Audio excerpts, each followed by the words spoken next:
Welcome,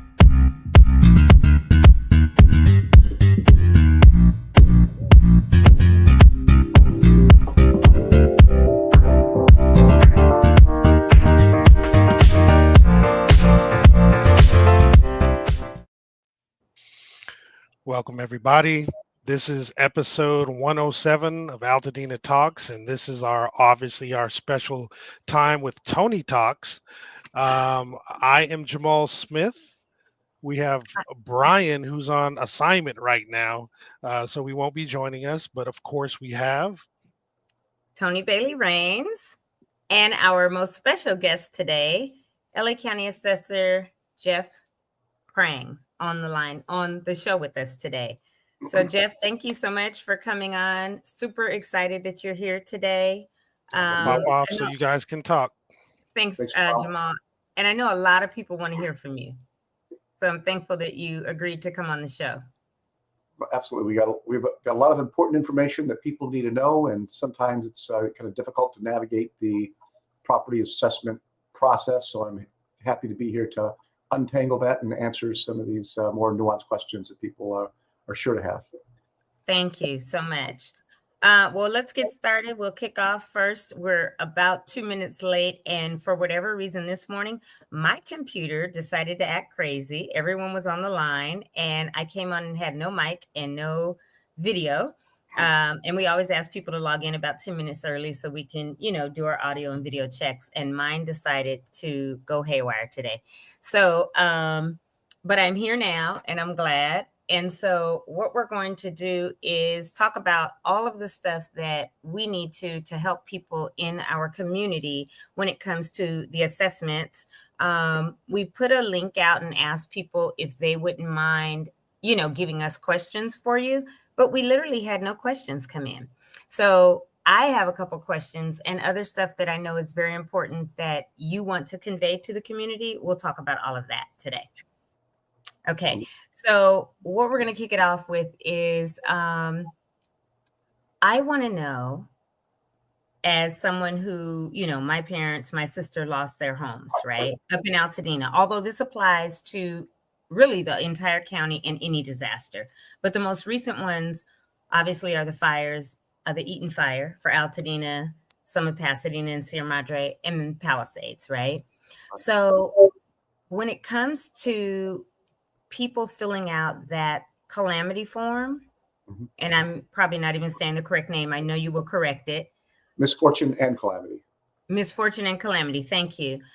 What if some people still have not done it? Is there a deadline? Like we know we saw FEMA and SBA and all these other county deadlines. Is there a deadline for that as well? There is a deadline. It is 12 months after the date of the incident, which would be the date of the fire. Although I am sponsoring a piece of legislation that, if adopted and signed by the governor, will extend that application period to 24 months. Because we recognize that, if you've lost your home, your life is all turned upside down, and trying to figure out all the nuances, all the bureaucratic things you need to do to pull things back together, you may not even know what you don't know that you need to know. So we want to make sure we give people enough time to figure things out, to navigate the process. But also, I did want to assure people that if your home was damaged or destroyed, which entitles you to property tax relief, we ask you to fill out the misfortune and calamity form. That's helpful information that we need. But even if you did not, we are still lowering the value of your property. We're just doing it with a little bit less information. You're still going to get a reduction in your assessed value, whether or not you filled out the application. That being said, it's really important we get that information on the application. We need to be able to get in touch with you because if your mailing address was the address for the home that burned down and you're not there anymore, that's our contact information. We need the application will help us to ensure that we can get you information that you need. Thank you. And you said something really important just now about the mailing addresses. And I wanted to talk about that because I do understand that some people are due a refund because they had just paid their property taxes for, the land and the structure, and they're owed a refund for that, but you can't reach them. Like you've sent a check out or something and it's returned. So what is happening with that? And what should people be doing? So, great question. I'm happy to answer it. Let me offer just a little bit of background information first. So with this entire process with property assessment, property taxes, there's actually several different departments that have a role, and each one of them does a different thing.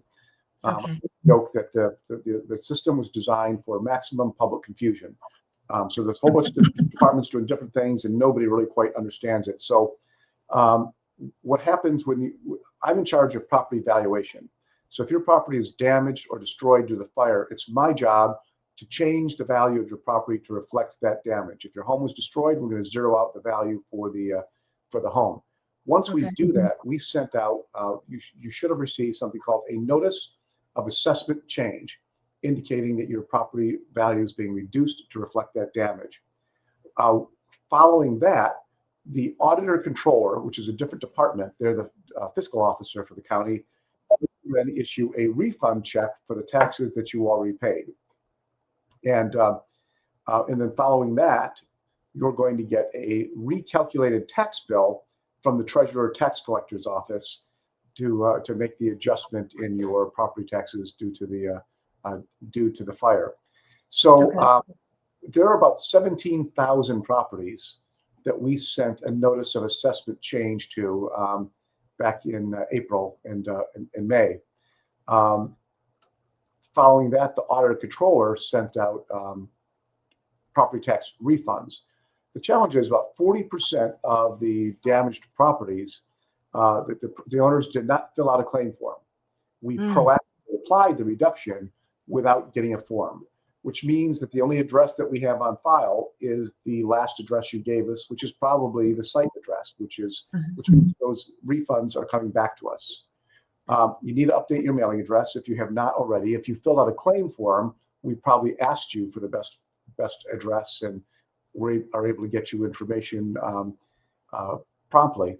But you can go on our website and you can update your mailing address. There's a few security steps that you have to go through.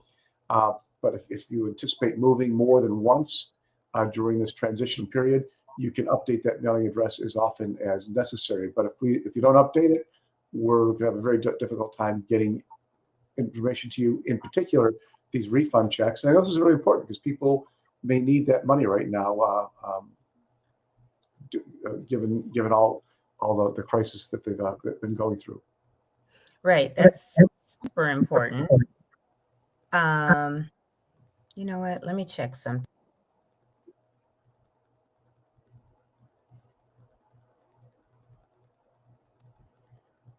Assessor Prang, can you hear me? I can hear you. Okay. It sounded like I was echoing and all kinds of stuff. And again, I'm having some technical challenges this morning.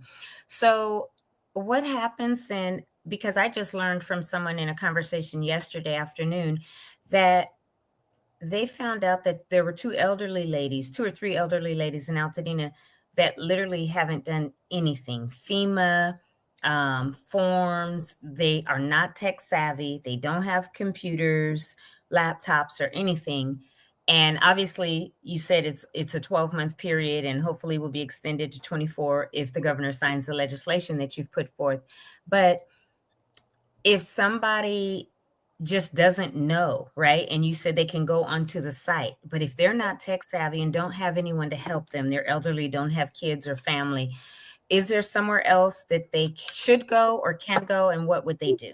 So they should go to the disaster relief centers. Okay.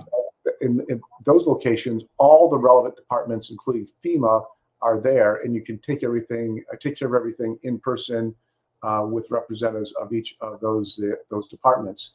Now, I'm not familiar with what all the deadlines are for other departments, but I think that the FEMA deadline has already passed. Correct, it has. And so if they didn't do that, I don't know what the consequences are. It could mean that they may not have access to FEMA support.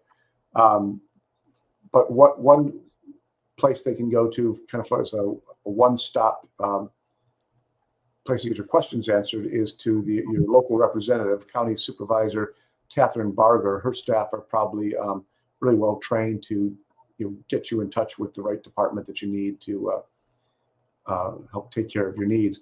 But the easiest thing would be go to the disaster relief centers, because everything you need will be there on site. And you can just go from one table to the next. They can do it, take care of everything manually, even if you're not tech savvy. But please, don't. They should be encouraged to not wait any longer. We need to start getting them into the system. Okay. And then I wanted to talk to you about, and we'll do them one at a time, but I'll just tell you now about Prop 13 and how it is affected with the fires and the rebuild, and later Prop 19, because I think people don't have all the information they need and really understand or know the nuances behind that. And part of that is, we know for the rebuilds, they're saying like for like, or, one day it was you have to do an exact like for like. The next week it was, no, we've waived that. As long as it's within the footprint, if you want to change where the bedrooms are or whatever, you can do that, right? As long as you stay within the footprint. But then we've also gotten information, and it is on the county website, that it says when you rebuild, you can rebuild that 10%, right? Without your property taxes being reassessed if you go up by 10%. However, homes that are 2,000 square feet or below need to increase by 200 square feet due to compliance for ADA, right? The hallways and the doors have to be larger, and the bathrooms have to now be accessible so that someone can roll in a wheelchair or a scooter, do a full turn or whatever, if they're on a walk or whatever, and go out without turning and hitting a wall, a cabinet, whatever. And I think people are confused because they're like, well, does that mean I can go up 10% and not have a reassessment? Or if it's 200 square feet, they're not going to reassess on that. And I want you to give us a clear answer, because the answer I've been telling people is the 10%, you can go up, you won't be reassessed. If you do the 200%, which is what it says, you have to go 10% or 200 square feet, whichever is greater. Then the 11% to whatever that additional is, right? If it's 150 square feet would make 10%. Then that extra 50 square feet would get a new assessment. So please tell us what the real answer is. Sure. Yeah, there's a lot to unpack here. There's a lot of different moving parts. Some are related and some are not. So let me start at the very beginning. Proposition 13 is, or also known as Article 13 of the California Constitution, is what governs property assessment and taxes in California. So under Proposition 13 and some amendments that were made, if your property is destroyed or damaged in a disaster such as a flood, fire, or earthquake, if you rebuild to a standard which is called substantial equivalence, which means roughly the same size and use, your property taxes will not be increased. When you rebuild, even though it's a brand new structure, you will be assessed at your pre-fire assessment. Okay. Substantial equivalence is the standard that we use for property assessment. It generally means that the square footage is very similar, and the use is the same. If it was a residential home before, it has to remain a residential home. You can't convert it into commercial or some other type of use. Got it. Substantial equivalence is understood by all 58 county assessors in California. It's that standard is regulated by the Board of Equalization through a number of regulatory guidelines. We do not put a numeric standard on what that substantial equivalence means. Okay. So I'm reluctant to say this, but it really means if you're like within 5%, a little bit here, a little bit less there, then we would find that to be substantially equivalent. Okay. So now there's another set of regulations that deals with building codes that has nothing to do with your property taxes. It deals with the structure. And I'm not involved in that. That's something that the county planning department or the city of LA or city of Pasadena deal with. They're the ones who determine what can be built on a piece of property. Okay. So under this disaster, it falls under a disaster category called a major disaster. The governor's issued a major disaster proclamation. Under these conditions, you are allowed to rebuild with an expedited building permit up to 110% of what was previously there. Okay. The challenge is that there's confusion about what I do and what the city or the county are going to do. And you expressed that yourself. There's a lot of rumor out there that you can rebuild to 110% without being reassessed. That is not accurate. Based on assessor standards of a substantial equivalent, if you were to go to 110%, you now cross the line into what we call new construction, and new construction is assessable for tax purposes. Now, I did support legislation. I sponsored a bill that would align the building code standard with the assessment standard.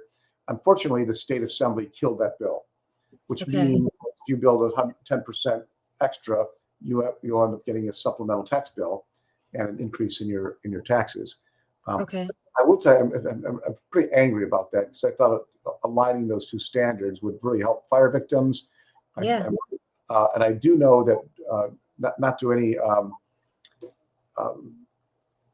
deliberate effort, but we know that some city and county staff members were telling people you can build 110% without being assessed, simply because they didn't know. We worked hard to let them all know, not to give out misinformation.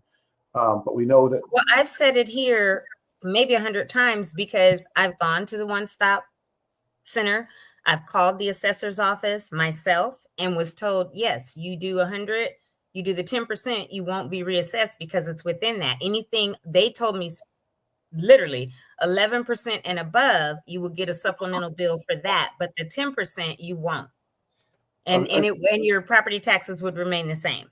Sure. Well, I'm sorry that happened. So it surprised me if any of my people said that, but I do know that I did speak with LA County Planning and LA City Planning, and they were confused over those two standards. In order to try to fix that confusion, I sponsored Assembly Bill 1253 with Assembly Member Nick Schultz from Burbank, and that would have, if they had passed it, it would have taken away that confusion and just said that the additional 10% is not accessible. But they killed that bill for some inexplicable reason. So what's going to happen then, Jeff, is that Assessor Prang, is people that have heard that and have gone to their contractors and everybody, a lot of people, because of this whole compliance and the 200%, whichever is greater, because that's on the county's website, are going to do that because their contractors believe the bathrooms have to be larger, due to building codes, building health and safety and all of this.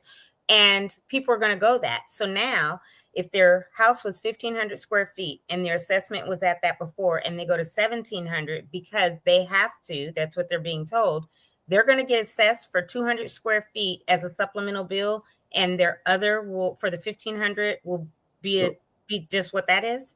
That's a possibility. Although you did say something that surprises me. I'm not familiar with this. I'm not familiar with any standards that require individual homes to be built to ADA standards. That's usually for publicly accessible properties. I've not heard that building codes require wider hallways and doorways. But the typical rule is if you're building something more than what was there, that piece which is more is subject to assessment.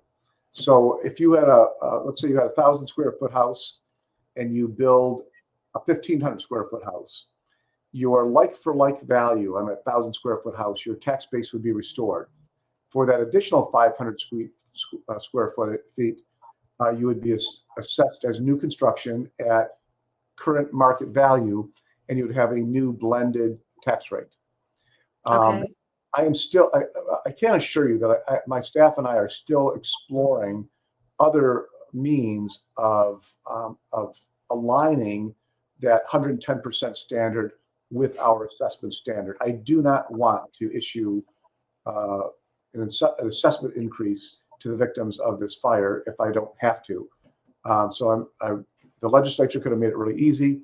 I'm now exploring other ways to try to address that, but I do just want everybody to be aware that under the well-established standards, if you build more, including 10% more, that would typically be subject to an increase in your assessment. Okay, because I'm reading on this like for like rebuild on the LA County website, which is where we get the information, that it literally says it has to do with the like for like, but it says, it talks about the 20 foot on the setback, but it also says that it's 10% or 200 square feet, whichever is greater. And that's where we're getting this information. And it says like for like structures do not need to comply with current zoning requirements. So the fact is, it says for the Eaton Fire area only, you may increase the floor area by up to 200 square feet or 10%, whichever is greater. That's under the rebuilding. And so what is happening is we're echoing that. We're saying it on this podcast. I've said it, I don't know how many times, because it's in writing. And then people are thinking, go on, I'm sorry. That information that you just read, that is accurate, but that is building code information. That deals with the physical structure that you're rebuilding. They're saying we're going to issue a permit up to 10% or 200 square feet. That's what they're allowing. But that is different. What the city allows in terms of what the structure is different from what I do, which is the value. I'm only concerned with the value. So if you, for example, if you had a 2,000 square foot house, which was shaped like an L, and you rebuild a 2,000 square foot house that's now built like a C, we don't care. I don't care about the footprint. I don't care about the setback. I don't care about the height. We're just looking at the square footage in terms of value. We're not looking at we won't be looking at the interior to see where the walls are. We're just going to be testing the equivalent size. However, the County of Los Angeles, which is in charge of building standards, they're going to tell you height restrictions, setback restrictions, building code standards. Those are and the size. Those are not things that concern us in terms of property assessment. Okay, so that's where I think a lot of the confusion comes in, because I like the fact that you said you sponsored a bill to align those things, but it was killed. But the fact is, everyone is still very confused, because it's, you're like for like 10% or 200, whichever is greater. And because, like I said, I called your staff myself, and I got more than one time.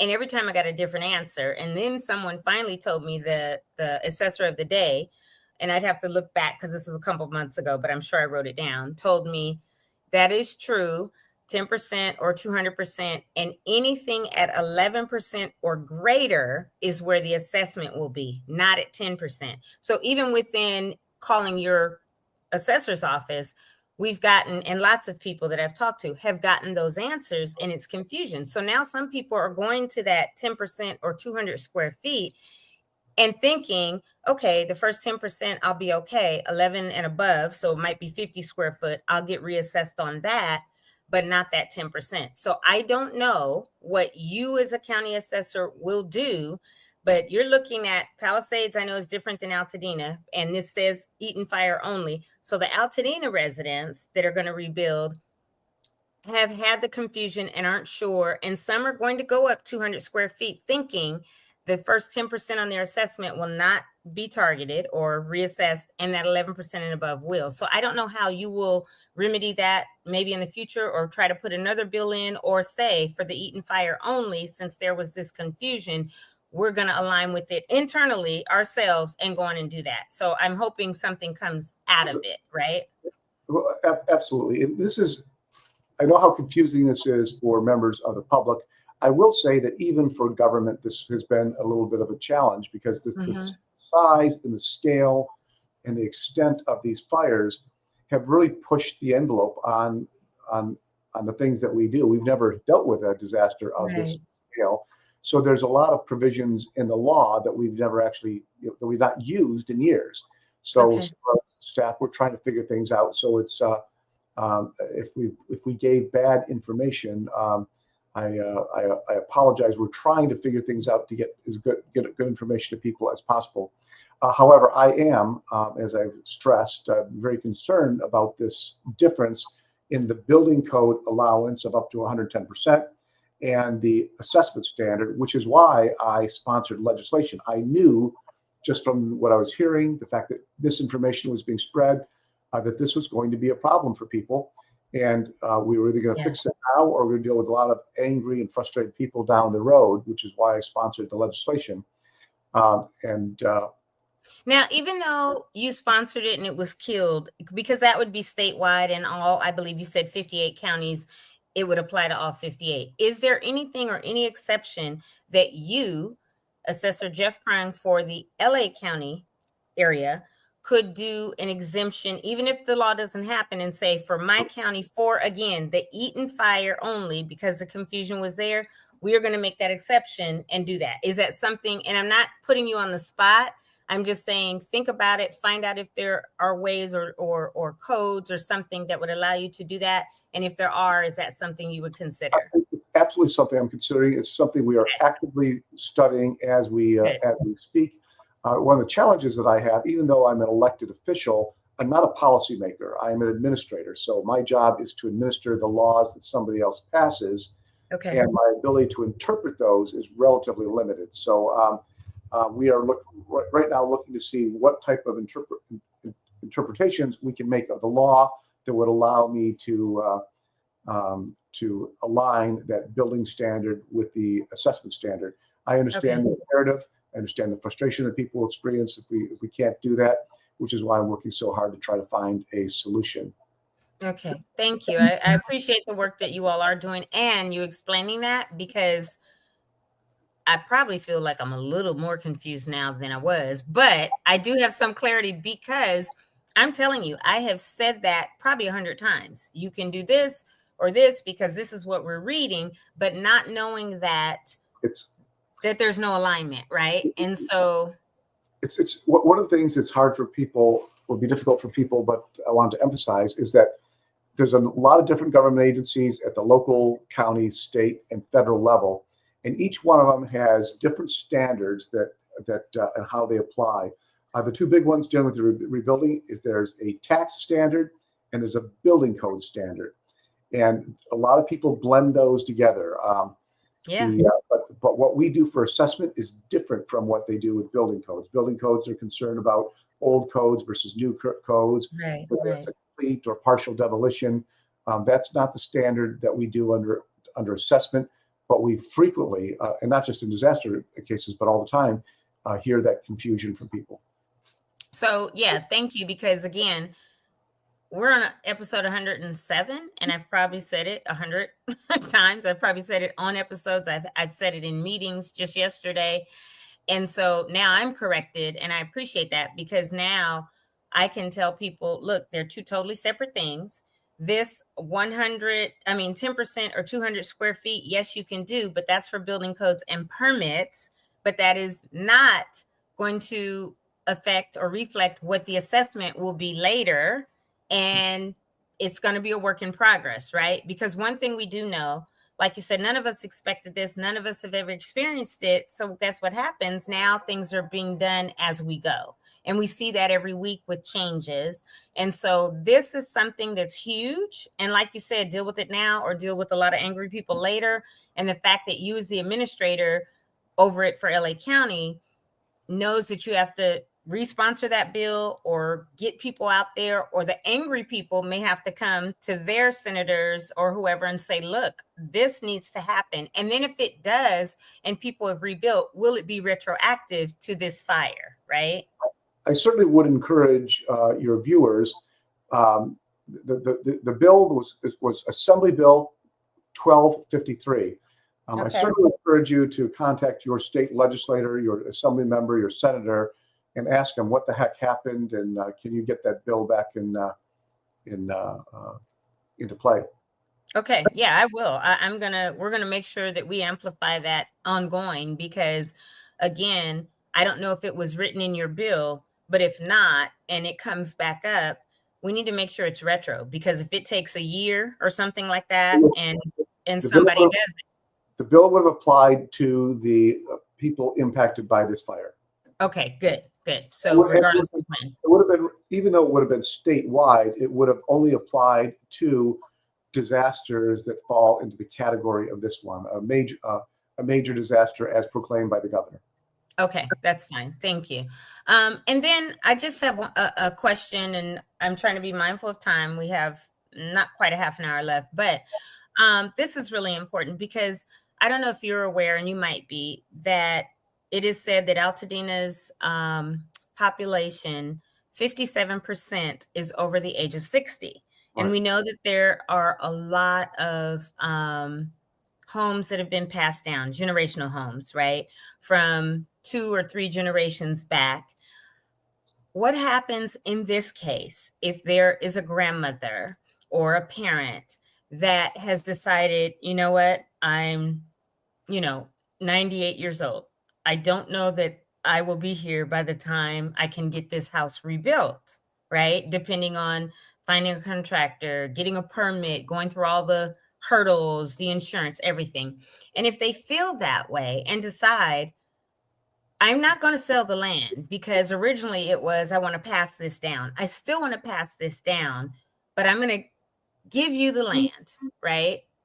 Let's say you're my grandfather, I'm your granddaughter. You, Jeff, decides I'm going to give Toni the land, but Toni, also whatever my insurance proceeds are or whatever, I don't need that much to live off of, or I can live with you. I'm going to give you the money. You rebuild the house with the money.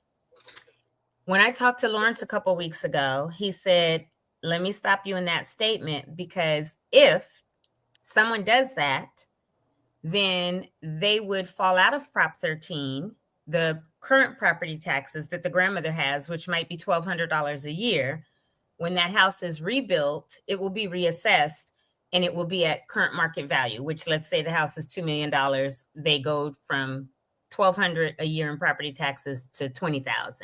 Can you give me the accurate answer on that, and what that looks like for people that may be in that position? So Prop 19 can be really complicated.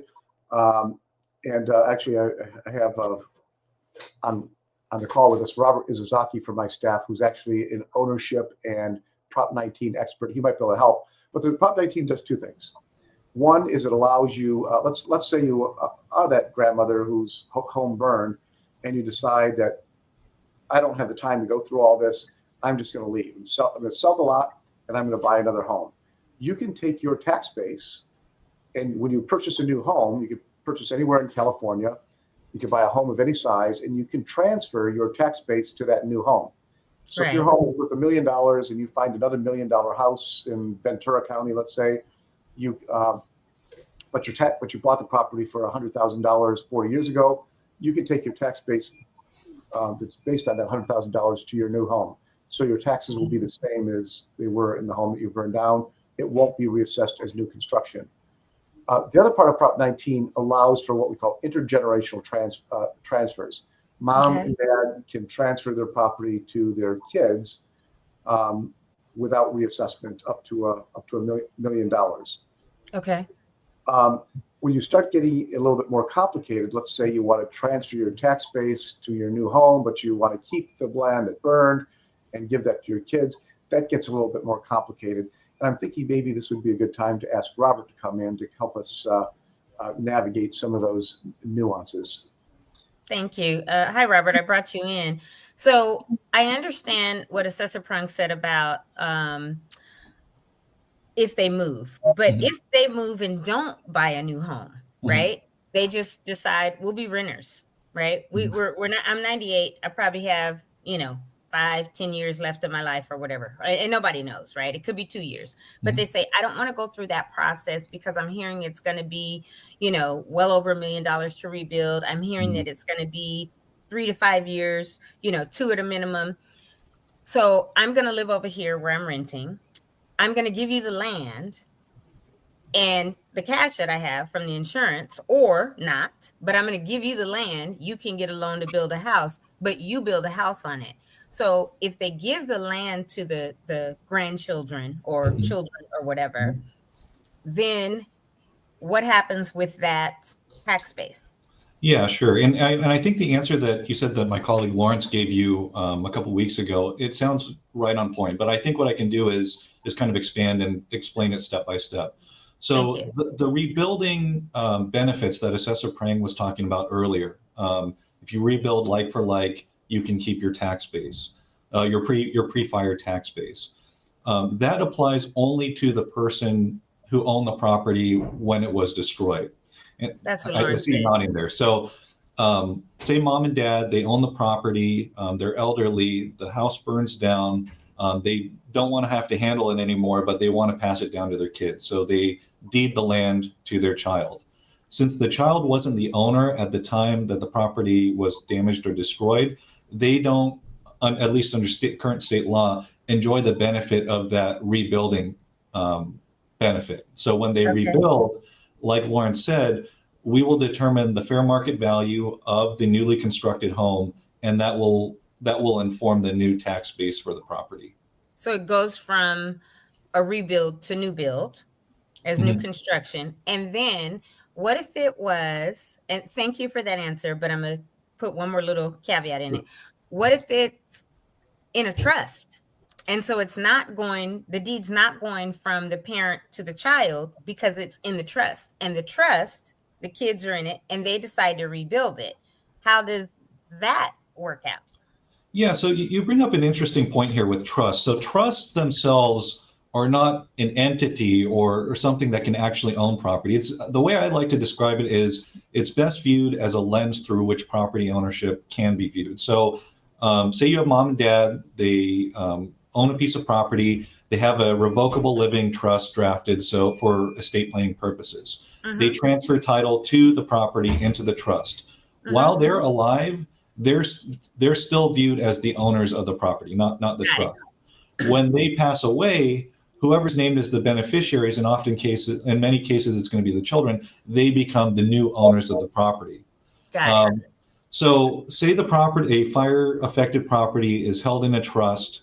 If mom and dad decide to rebuild while they're living, they can still enjoy the benefits of that rebuilding benefit that Assessor Prang was talking about. Once they pass away and the children decide to rebuild, on the other hand, that's the same thing as if the parents had deeded the property to the children. So the date of death will trigger that change in ownership event. Okay, good. That's so important. I see somebody, Eric Williams says, is my question still there? Eric, I don't see your question at all. So if you can retype it, we can ask Assessor Prang that. It's 10:40, so we do have just a few more minutes. He has a hard stop at 11. We will continue and do any of the announcements after that. But Jamal, did you see a question from Eric? No, I sent him the form and I also asked him to type it into the chat. Already. Yeah, and I just opened the form and I do not see any questions still in the form. But so yeah, he can type it in the chat and hopefully that comes up. Okay, that's interesting, Robert. Thank you for that information because I do want to make sure that questions that are either in my head or that I've discussed with people, which are Prop 13, Prop 19, transferring it in the event of this natural disaster, right? This major declared disaster, what that looks like. So we would need to encourage people that if this is what Lawrence said also. The owners, the parents, the grandparents, whoever, have to start the process to rebuild, even if their grandchildren or whoever are talking to the contractors and working with them and saying, okay, this is what it's going to look like. They have to complete it and get certificate of occupancy, right?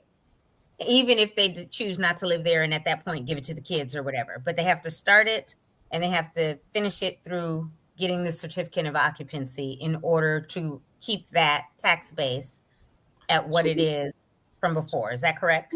Not quite. We're not interested in the certificate of occupancy. We're interested in the value of the property. The moment what happens when you are rebuilding, you're going to get a permit from the county, and we are going to get a copy of that permit, and that's kind of when the clock starts ticking. So we begin to assess the value annually of that property every January 1st. So if the home was completely destroyed, you begin rebuilding, and you're 10% done next January, we are going to restore 10% of your assessed value at that time. So you're going to get a tax bill for that 10%. And if you're completed a year later, then your full assessment will be restored once the home is completed. We don't look at the certificate of occupancy is something that the city uses for building standards. We look at whether or not the building is how complete is the building from the point in time the permit was pulled. Okay, but the owners, which are the grandparents, parents, whoever, have to be the ones to rebuild, start that process or whatever. Once it's complete, you will do the assessment. The benefits are assigned to the person who owned the property at the time of the disaster. Of the disaster. Okay. They're not transferable, except as Robert said, if there was a death and then there was an inheritance of that property, then that can continue. Can change. Okay.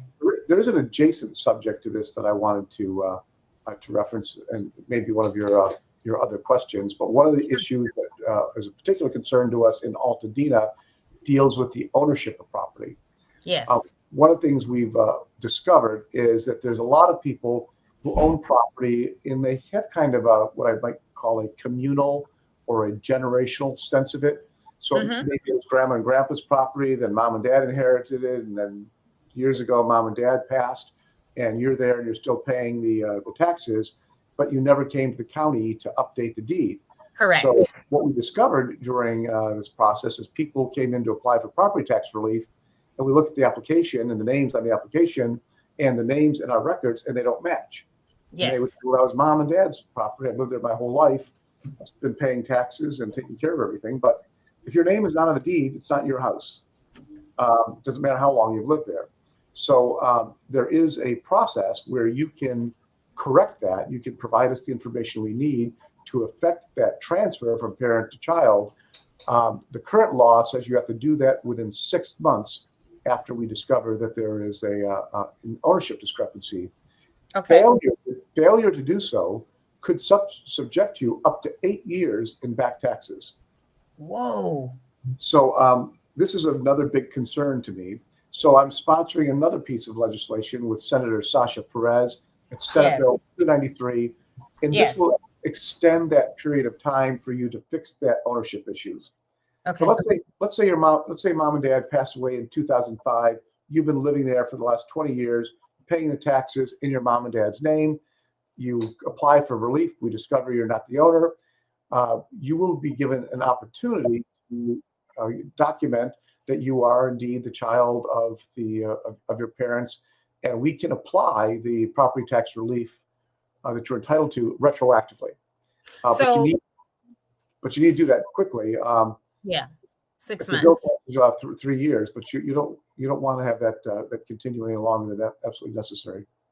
And it's not 6 months from the date of the incident. It's 6 months from when it is found out. So if it was found out in March, right, they have 6 months. However, what would the ways be that they prove that? Would it be like, okay, here's the death certificate, here's my birth certificate also showing my parents on it, even though my parents didn't have a will or living trust that said, I get it? Would a death certificate and a birth certificate be sufficient?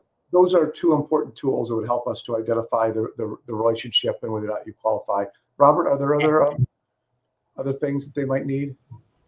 Yeah, so that 6 month timeline, it really pertains to parent to child transfers and the date that you have to file a claim form for it. So even though you would be allowed to file that claim form to notify us, mom, dad passed away, I inherited the property, I want to keep their tax base.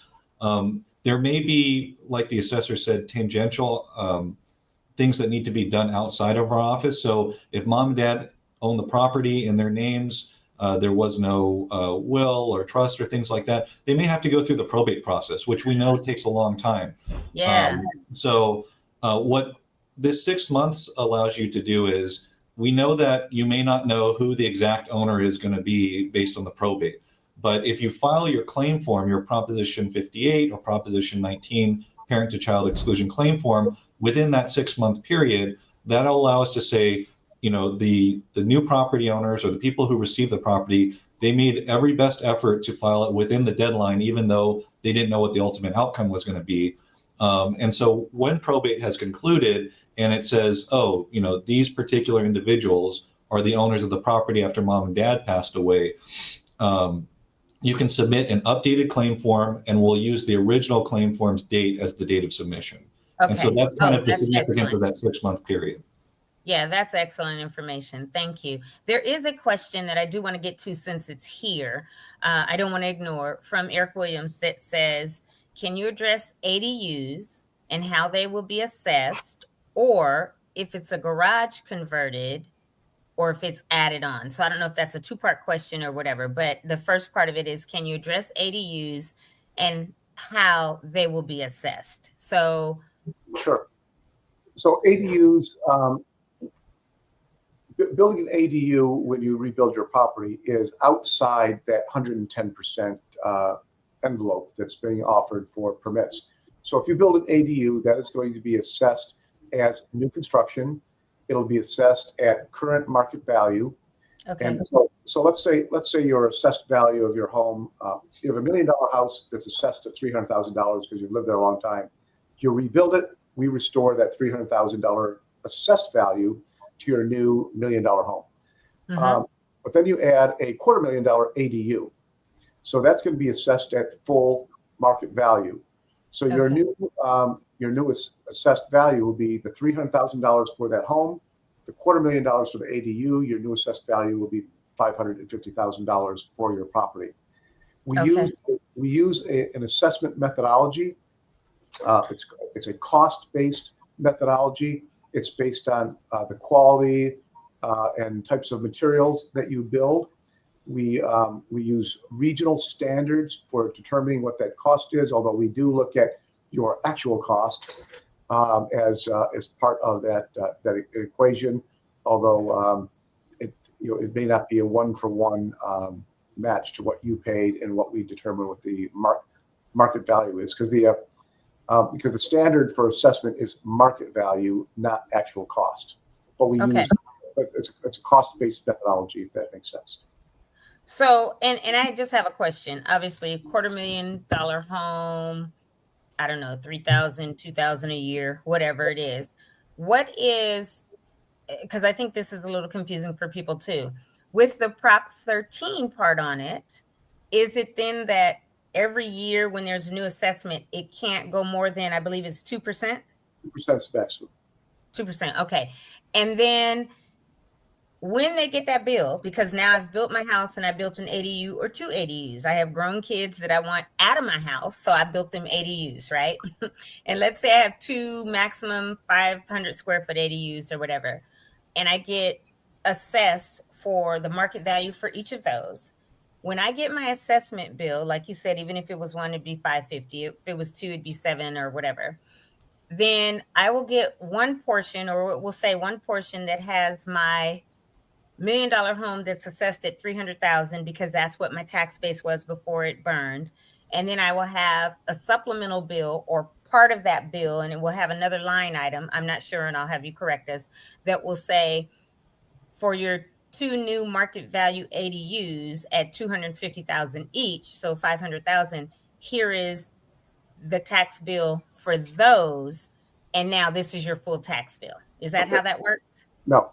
So if you, it all depends on how you structure the ownership. So if you have a home, your main home, and you build an ADU, you won't get separate tax bills. You're going to get a combined tax bill, Right. unless you decide to do a parcel division and create a new taxable parcel for that ADU, or you do something else like condoizing that property. So in terms of inheritance, under Proposition 19, the only property tax base that you can transfer to your children is your primary residence. So if you're building ADUs hoping that you could transfer that to your kids, as a general rule, only the property that you live in qualifies.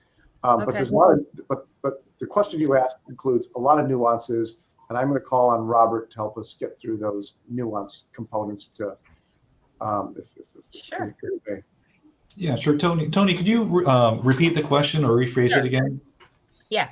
So let's say I burned down. I rebuild my house exactly like for like, right? I don't even add the 10% or the 200, but I build the same footprint because I liked it that way. I rebuild, but my backyard is big enough that I decide, well, my grown children, I want to put back here, right? So I build 2 ADUs that are 500 square feet, right? Because I have the land. They'll be separate. They'll live on their own. I'll make them pay me rent probably, but If I choose to do that, my home that is like for like that I've rebuilt, that I get valued, yes, say it's worth $2 million now after the rebuild, or $1.5 million, but I have that 300,000 tax base. I get that back on my primary that I live in. Right. My backyard is large enough. I build 2 ADUs for the kids, or if I just want to rent them, right? I have these 2 ADUs. They're both worth 250,000 each, right? So now on my bill, I will get one tax bill, but what I said was separate line items. Line item 1 showing my main property valued at 300,000. Line item 2, the 2 ADUs at 500, total 500. So it will show let's say it's $1,200 a year for mine at 300,000, right? Or 1,000. And then the 500,000 for the 2 ADUs, that will be at market rate. So I'll get one bill, not one plus a supplemental, but I'll get one bill and it will just be combined. But then will it be broken down to show me this is for my primary, this is for these new ones? Yeah, so the assessor's correct. You'll get one bill. It won't be broken up into line items. So what will happen is, as new construction is completed, for, in any case, not just the fire context, but whenever new construction is completed, you'll get the supplemental tax bill. And so once all of those supplementals have issued, all the new construction has been completed, at some point, you'll get a bill that reflects the entirety of all the structures that are on the property, both the principal residence and then the 2 structures. But when you look at the bill, it'll just show one blanket figure for land and one blanket figure for improvements. And that improvement value will include all 3 structures. Okay. So, and even if it's only one ADU, but whatever it is, it will have the improvement, because that's how it is now. It's a line item that says improvement and it's a line item that says land value. Right. So it will still show that way, but they will see an increase. But my question would be, well, how do I know then that what my original tax base was, if it's not broken down into separate? If it's just one figure, how do I know that I got my original tax base back? I know it was this much before, right? So do I just deduct what I assume it was from the new figure? That seems to me like I don't know that I got that back, right? Because I have a new figure. Yes, I have a new structure, but how do I know what the difference is for the structure versus for my original tax base? Sure. And one thing that you can always do if you have questions, any assessment related question, is on our website, we have all the contact information for our district offices. So north, south, east, and west. So whichever area of the county, and I think it would be the East District that would handle a lot of the Altadena properties, you can give them a call or shoot them an email, and you can say, I understand that, after I got the property tax benefit from the destruction, the M&C benefit. I've rebuilt. In addition to the rebuilt principal residence, I put 2 ADUs on the structure. Could you walk me through what my new tax base, how that's put together? And they can show you, oh, this is where the 300,000 was reinstated. Here's where the 250,000 was for each of the ADUs were put into place. And they can kind of walk you through how the numbers square together. So thank you. Thank you for that answer. But I'm going to ask you this, Assessor Prang, and I know there's like 4 minutes, you have a hard stop. Would it not make more sense to just add a separate line item? And is it super hard in your system to do that? Because a lot of people now are taking the opportunity to add an ADU, whether it's for a parent, whether it's for a child or whatever. And I would think it would be easier, this is the way my brain works, to add it separately to show this is the ADU, the new value, this is the, home, the primary with the regular value, versus your staff now having to get inundated with calls that people are going to be calling in asking, well, how come I can't see this? What is this? So it's a good question. I don't think I have a good answer for you today. Okay. Generally speaking, the first year when you rebuild the additional ADU, you're going to know what the difference is between last year's bill and this year's bill, because you have something new there that wasn't there before.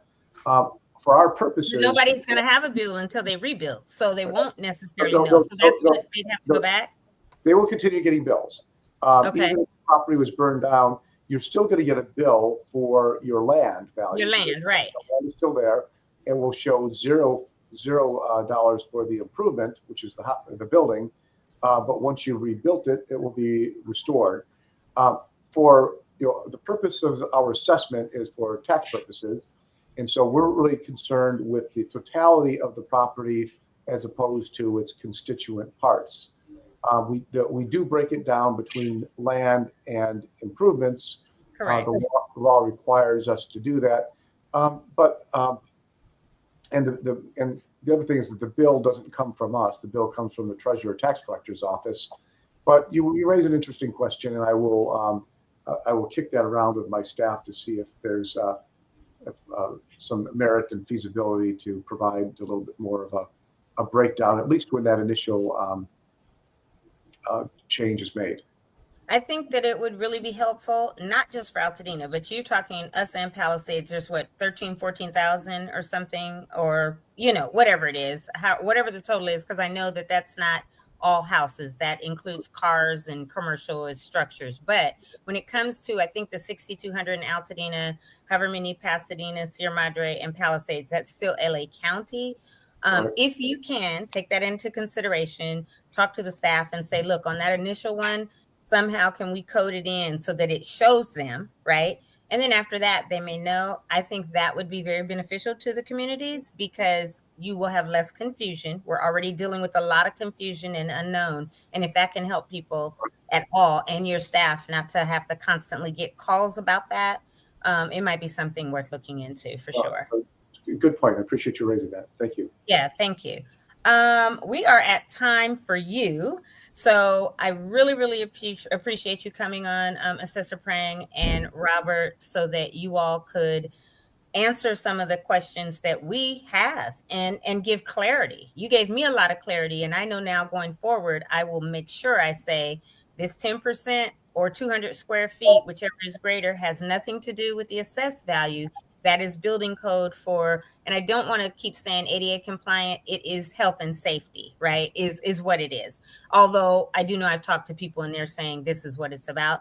And then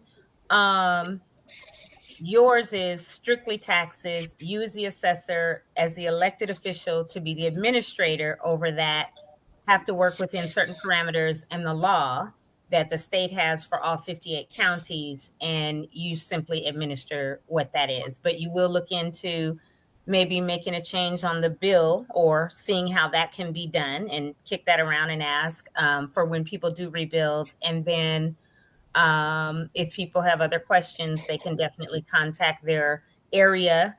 And I know for our area, it's in El Monte, but they can call the LA County Assessor's Office and get additional help that they need. And one big thing that you have said, and I want people to remember as you leave, please go either to the one-stop shop or go online and update your mailing address so that the County Assessor's Office has the correct mailing address should you need to receive something from them. Is there anything else for your last or your parting words that you'd like to say? Yes, absolutely. There are some leave-behinds I'd like to recommend to all of your viewers, and I would urge you to write these things down.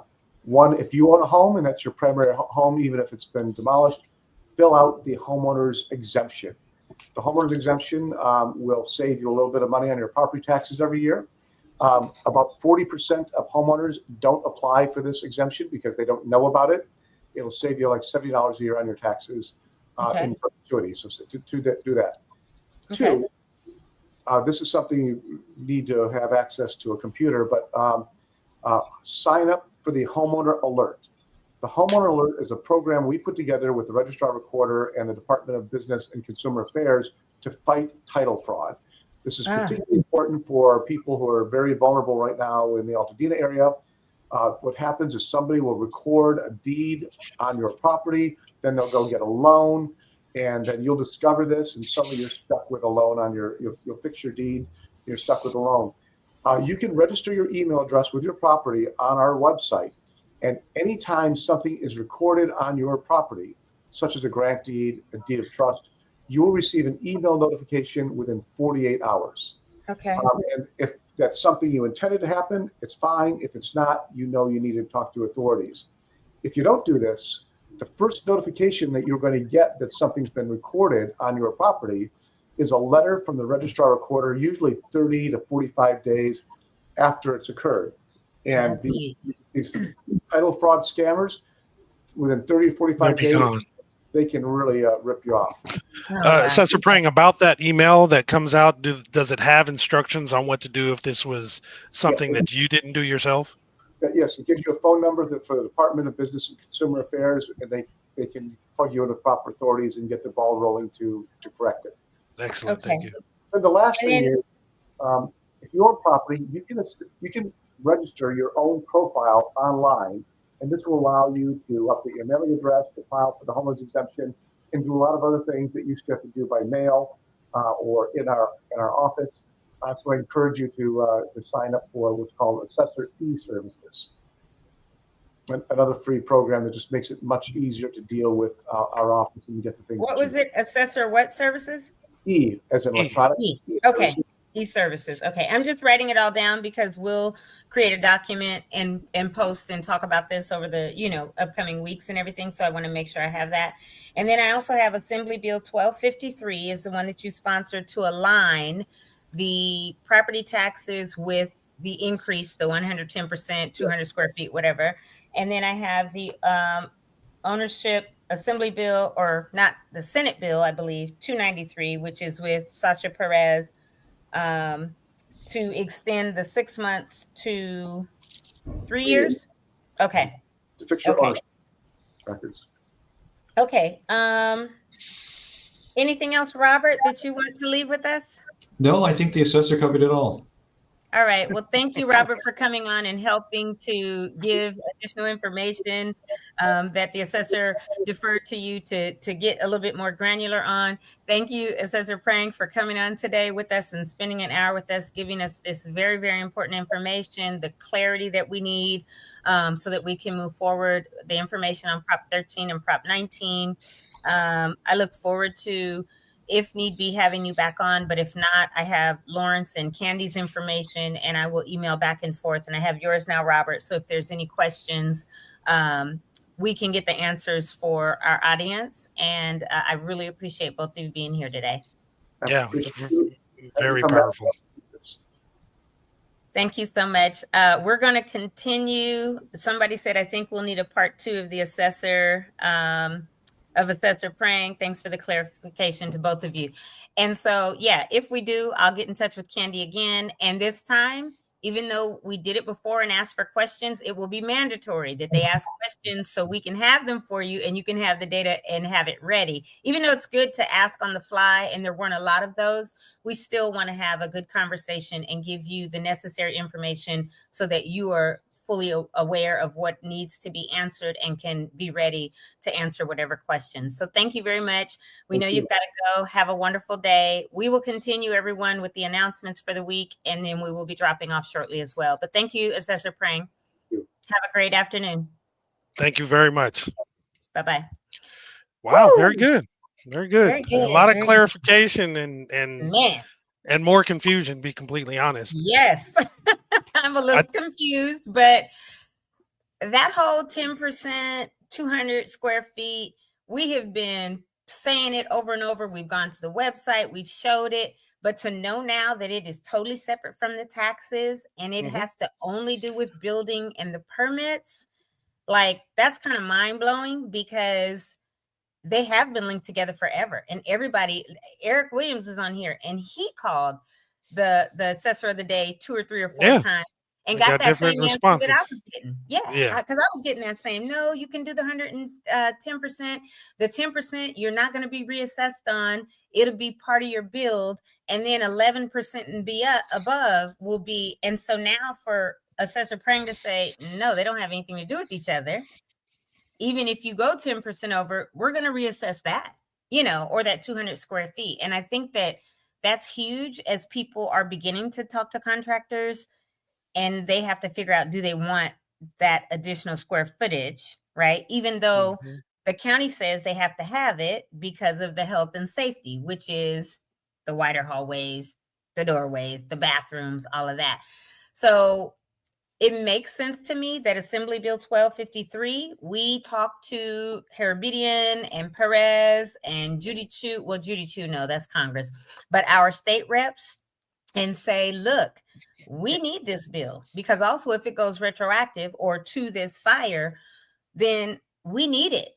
Because if we went on and built because the county said we had to do, we could increase 10% or 200 square feet, which is greater, whichever is greater. And we did that. But now our assessment for this extra 200 square feet is like, oh my God, I got all this extra money to pay.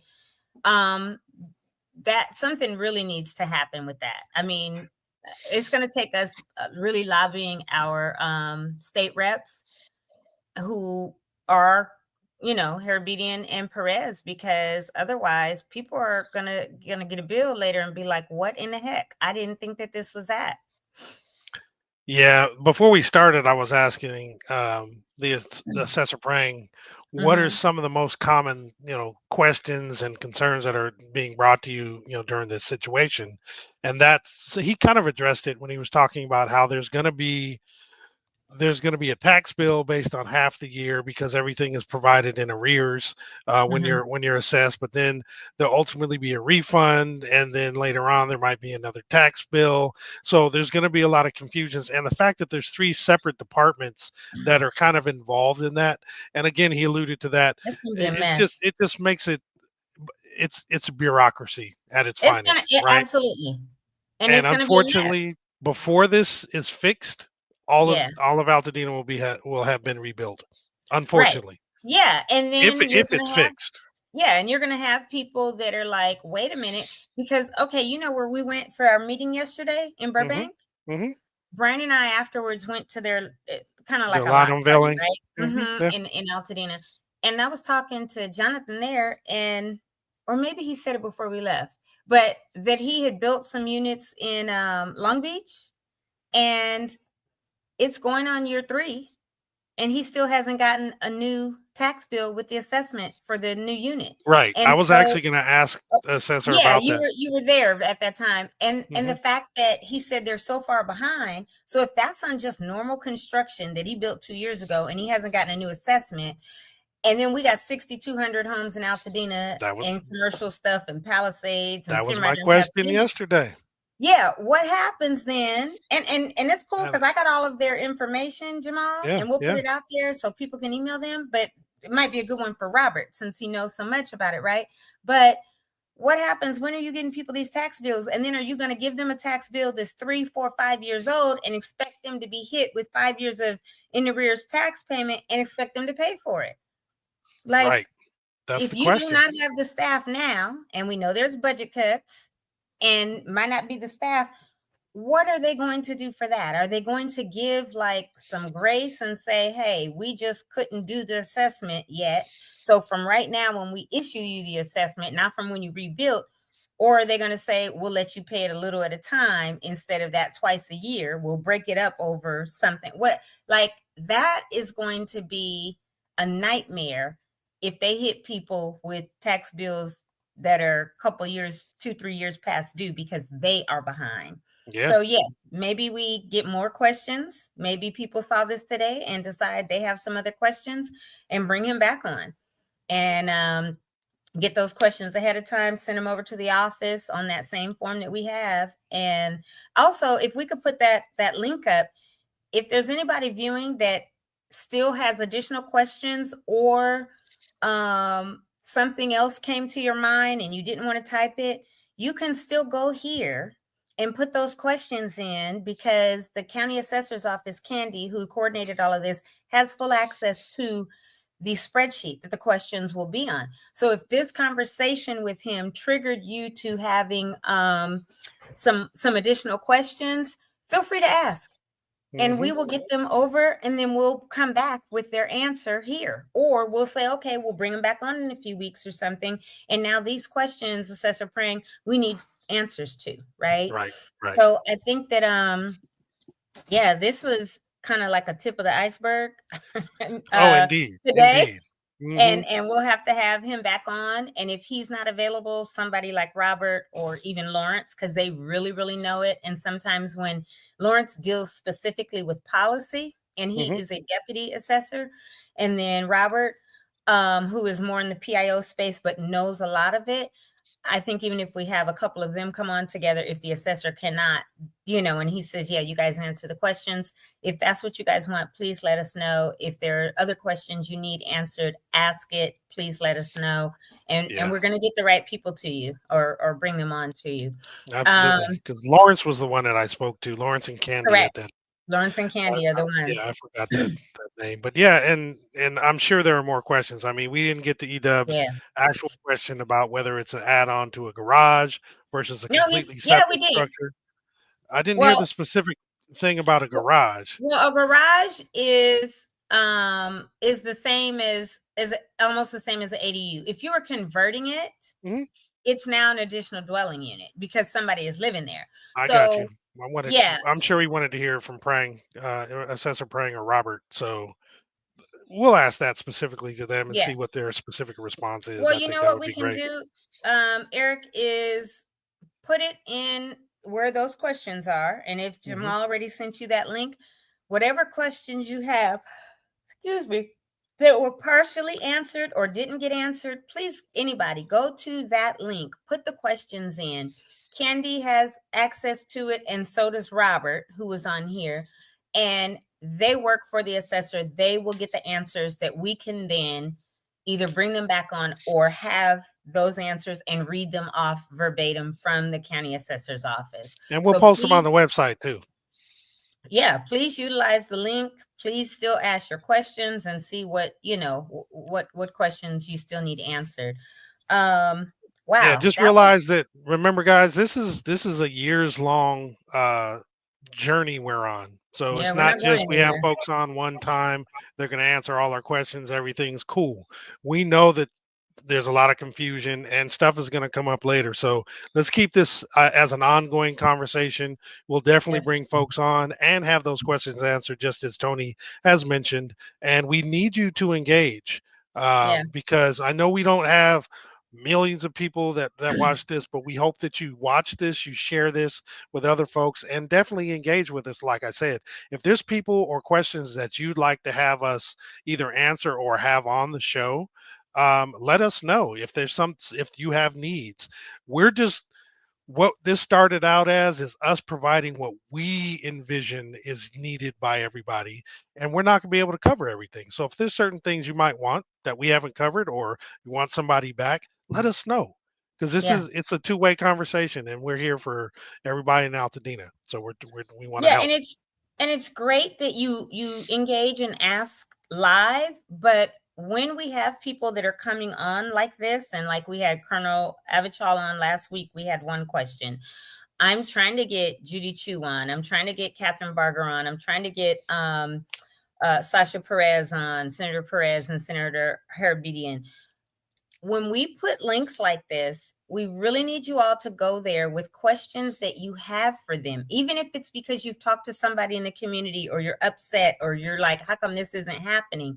It's great to vent on Facebook or social media or to your friends. But if we bring people on here, it's a lot of work for us to get these officials on. And I'm on calls at 7 a.m, at 9 p.m. Jamal sees them out there, gets cards, and then I call or email or whatever. We are doing this because we want this information, obviously for ourselves, but for our entire community of Pasadena, Altadena, Sierra Madre, whoever. And obviously having the LA County Assessor on also applies to any disaster. So whether someone has had a flood a year ago, whether they've had Palisades had the fire, we know out in Ventura County, they get mudslides and things after, rains. Whatever disaster there is that has been declared a national or state or major disaster, these things apply. So for us to go the extra step, talk to people, convince them that this is a platform and a show that they should come on, we really need your engagement, and we really need you to ask the questions ahead of time. It's not that they won't answer something that comes on the fly. It's that they are trying to get the data that they can, just like the Colonel last week. They asked for questions ahead. I said, one of the big ones, I want to know exactly how many have been cleared, truly, right? Because numbers are floating all around. And I wanted him to define so that people understood. They look at the...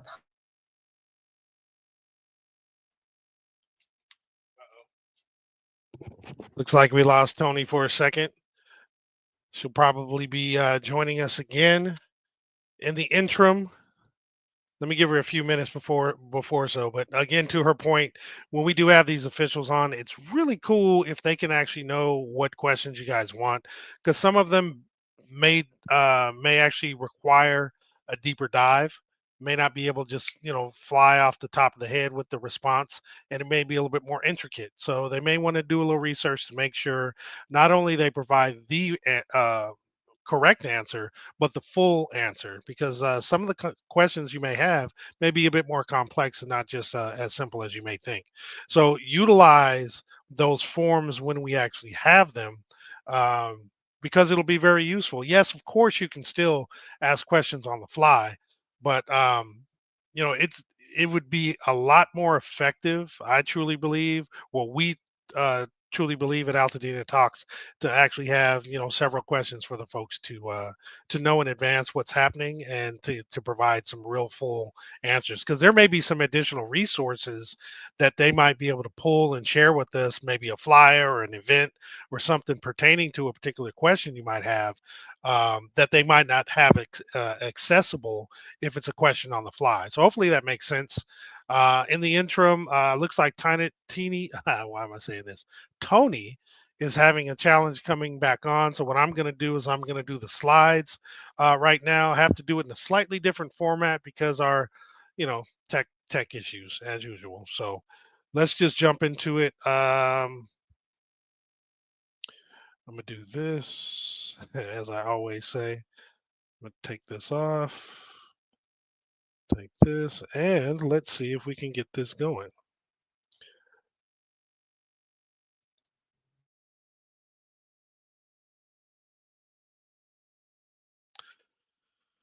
And I'm going to remove this banner. Sorry, folks. All right, cool. So to begin with, we have, as we know, the disaster recovery centers have closed by that title. The one that was on Woodbury, they closed on 31st of May. We now have the Altadena Community Center, which is providing the same resources. So we have FEMA, SBA, and the LA County Health is mental health department is actually there as well. These are this is Altadena Community Center. It's at 730 East Altadena Drive. They're open Monday through Friday, 9 a.m. to 5 p.m., and they are closed on weekends, so only during the week. Next, we have the LA County One Stop Permit Center. Now, this spot is actually open. It's the same one that we've had when it originally, it did relocate once, but it's the same one at 464 West Woodbury Road, Suite 210 in Altadena. They have walk-in hours only Monday through Friday, 8 a.m. to 4:30. And then if you would like to have an actual appointment, now for the rebuild consultation, you can do it on a one-on-one basis, but they also have small group sessions as well. You can set those up. Those are Monday, Wednesday, and Friday, 8:30 a.m. to 12 p.m., or Saturdays from 8 a.m. to noon. And if you'd like to set up an appointment for the Southern California Edison planner, you can actually set those up on Mondays and Wednesdays only from 8 a.m. to noon. When you actually go to these locations, you go, when you want to set up the appointment, you go to recovery.lacounty.gov/rebuilding/one-stop-permit-centers.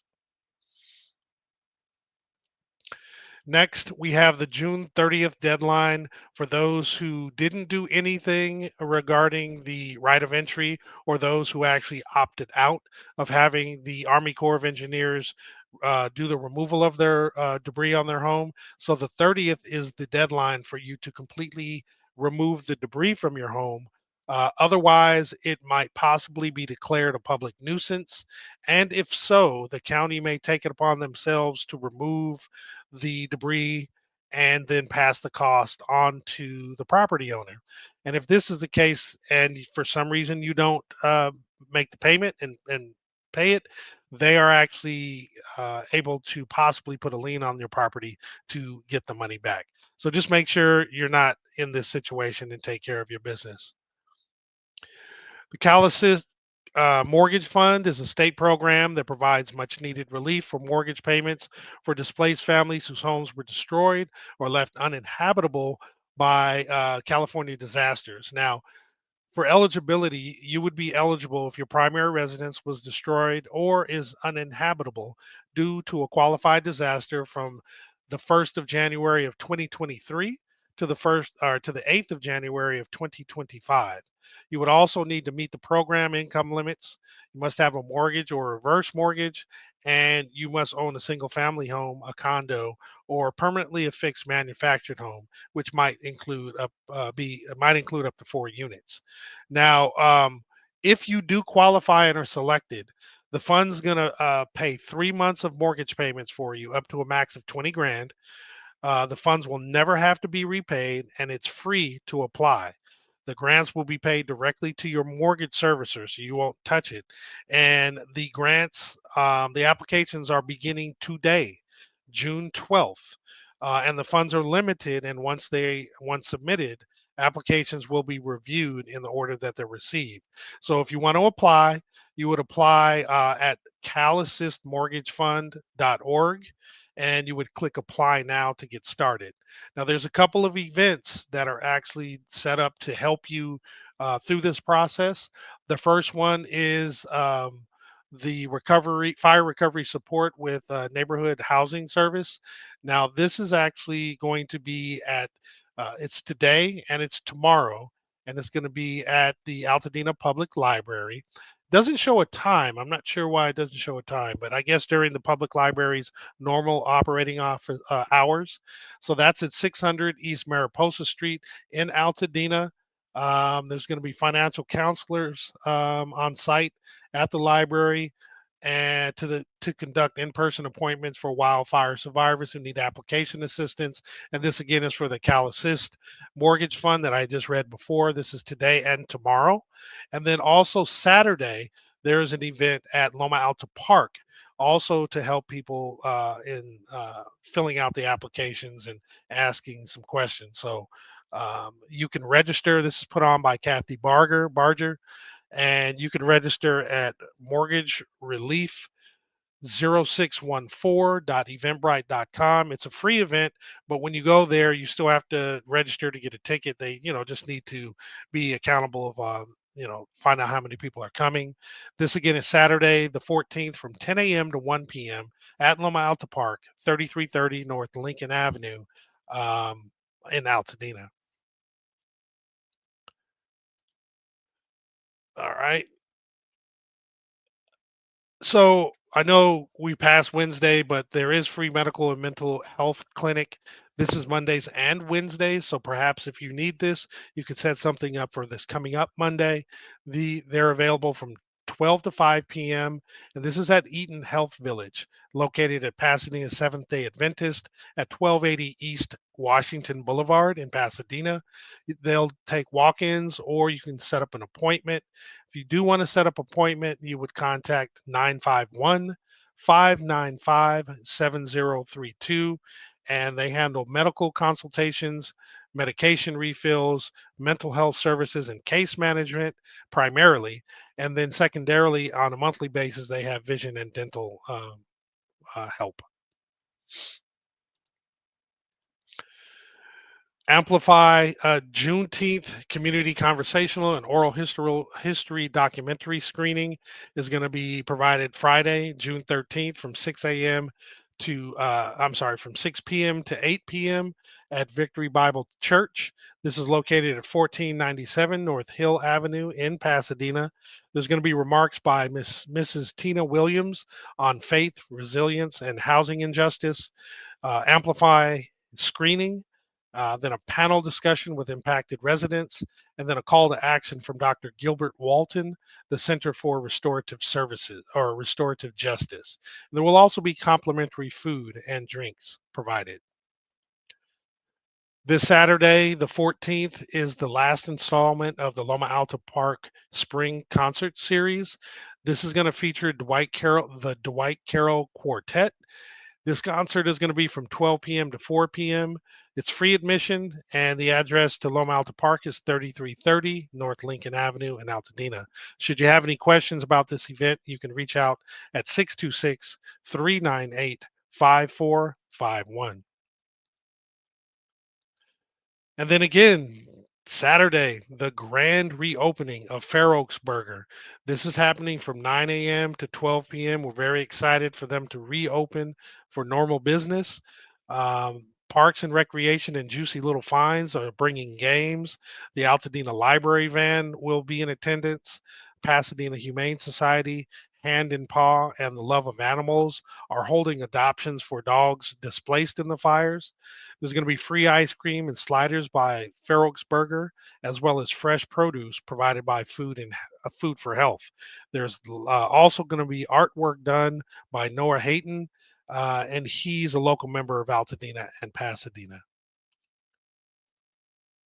We also have on Saturday the 5th annual Dina Juneteenth celebration. It's going to be at from 10 a.m. to 3:30 p.m. at Metropolitan Baptist Church. This is located at 2283 North Fair Oaks Avenue in Altadena. There are going to be several giveaways, gifts, and scholarships such as 200 free Dina Juneteenth T-shirts are going to be provided. $10,000 in gift cards are going to be provided, and $50,000 MTR academic scholarships are going to be given out. So definitely attend this event. It's going to be very awesome. And the last flyer that I have is for the actual Juneteenth, next Thursday, June 19th, at Loma Alta Park from 12 to 1:30. There will be the 4th annual Juneteenth celebration. And it's going to have Altadena Oral History Project review, which is going to be Faces of Resilience told through words and photographs, chronicling the African American cultural legacy before and after the Eaton Canyon fire. Also, there will be the Ellen Garrison Clark Scholarship Award Ceremony. These scholarships are awarded to local high school students in the spirit of Ellen Garrison Clark. It's $30 prior to the event. And if you get tickets at the door or register at the door, they're $35. To RSVP, you would go to altadenahistoricalsociety.org, or you could scan the QR code.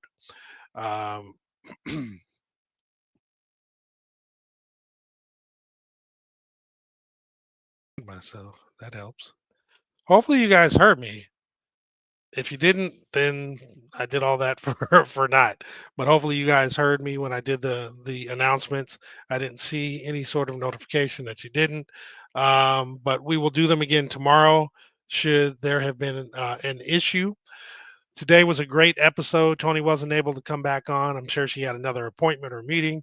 But thank you to Assessor Jeff Prang, as well as his I forgot his role, but it's Robert E. Sosaki. I apologize if I butchered your name, but you guys were amazing guests in talking about assessor issues, and I do believe we're going to actually have you guys on again very soon. So everybody, thank you for tuning in. I'm going to go ahead and end it now. Have a wonderful day, and we will definitely see you tomorrow. So peace out from me and the rest of the folks from Altadena Talks. Talk to you later.